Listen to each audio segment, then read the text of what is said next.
Babae gitumpangan ang girlfriend sa iyang ex unsa man iyang buhaton kini atong tagaag pagtambag diri lang sa Dear Panimbaya.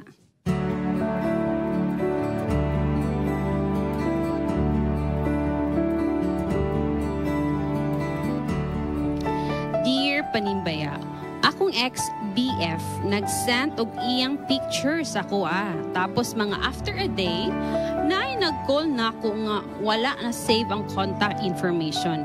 Iyang current GFDI. Perting sukuan ni current GF kay nagbalik lagi daw mi ni ex. Then silly of me, gitumpangan ako siya. I want her to be mad. Tapos na siya emoji nga wink-wink.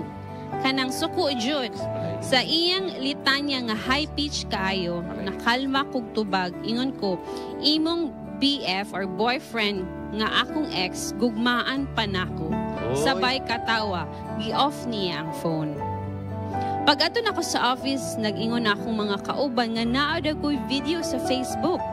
It was actually a video of me and my ex, nothing really sagwa. Just the lambing-lambing pero naay caption nga kabit. Na-delete na ang video as I went to authorities and filed a complaint.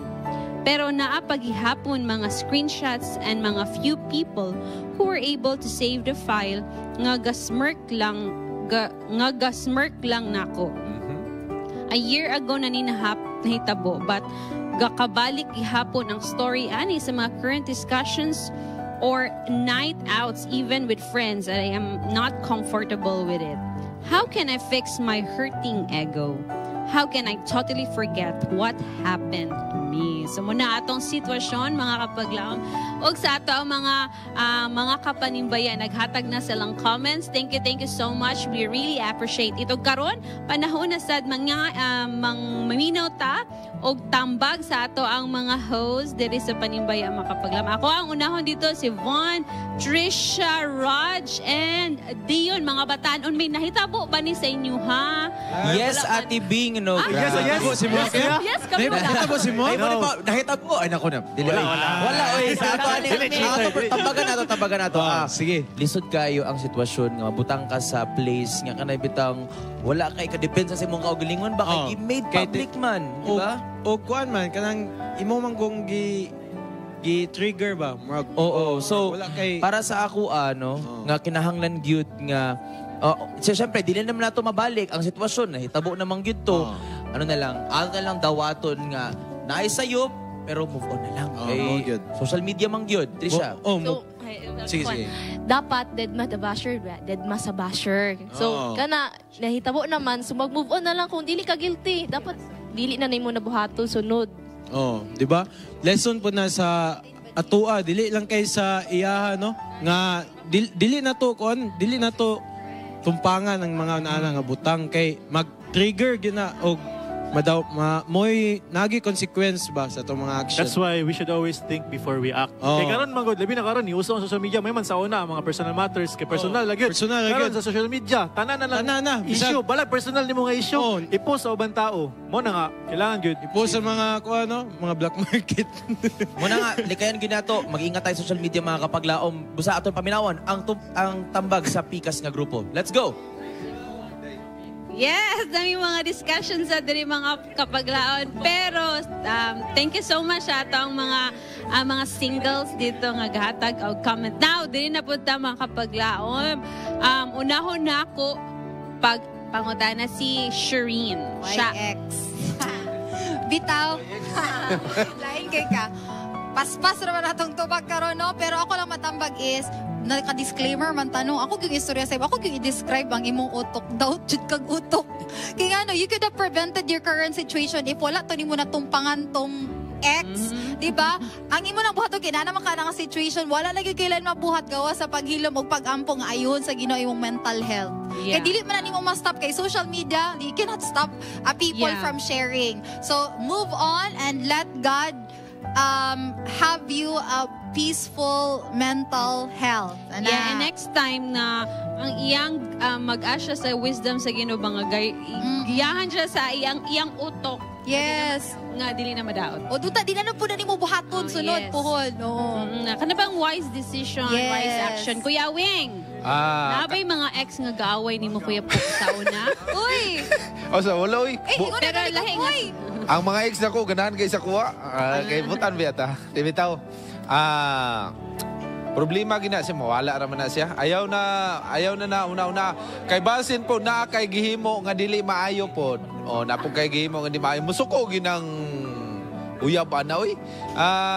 Mubo na ta kanang ayaw na pag-internet na dagang mga lalaki da nga para sa imo. Kanang mga ex, mo ganin ang gitawag ex kay para dili na sa imo ha. So, mupunta to sa lain. Ayaw na bali-bali. Mawala na kanang sa media. Pagkakuan, wala na siya. Pagka sunod bulan, wala na, oh. Mubalik na po na siya. Pero, mubo na niya, ayaw na bali-balihan na lang. So move on daw mga kapaglam. Siguro, you have to also forgive yourself. Totally forgive and sorry sa imong gibuhat. Kay kung wala yun ka nag-forgive sa imong kaugalingon or sorry sa imong gibuhat, dili ka basta-basta move on, kuya. Pastor. Sa matong matambakan ni Pastor. I really do not know ngano nga ang iyang ex nagpadala og picture sa iya. O niya sa dihang gipadala ang mong picture, mo to'y naka-trigger nga ang iyahang uyab sa iyahang ex nagtawag sa iya. O niya atong masabtan nga iya pong gi-entertain. O niya nag-iyon magani siya nga I'm silly nga ayaw gong gi-entertain. Kabalo siya nga, dili may gibuhat. Entertain sad. So now you are reaping the consequence sa imuhang pag-entertain sa mga problema. O now karon nahimo na hinuong na problema kayo ka. So simple na lang yun kayo. You have to forgive yourself ngano nga imo tong gi-entertain. Unya you have to accept the consequences. Imong dawato na nga dunag yun ay consequences sa tanan natong gibuhat. So that is your realization. O niya, you have to forgive them also and simply move on. That's only the only thing. Otherwise, imagine for 1 year nag-antos ka na o niya og magsigi kang antos na at your peace of mind will be disturbed. Imong trabaho, ang health nimo, datod do a lot nga makadaot sa imong kaugalingon. So just forgive, then ignore na lang na siya kay wa naman tayo mahimo ana.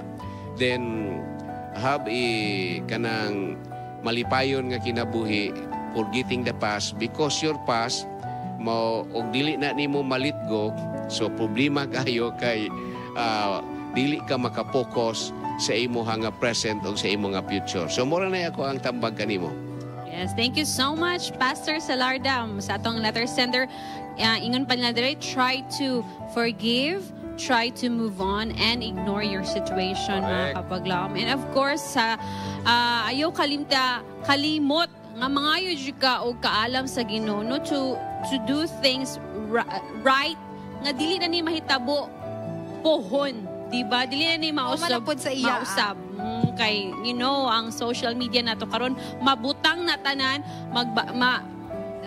it will circling around for a while. People will care, but eventually mawala ra na siya makapaglaop. Hinaot nga among gipang storya diri nakahatag nimo og tambag og kalamdagan sa imong sitwasyon karon. The views and opinions expressed in the program are those of the hosts and guests and do not necessarily reflect or represent the beliefs and teachings of the program, the network, and the Seventh-day Adventist Church.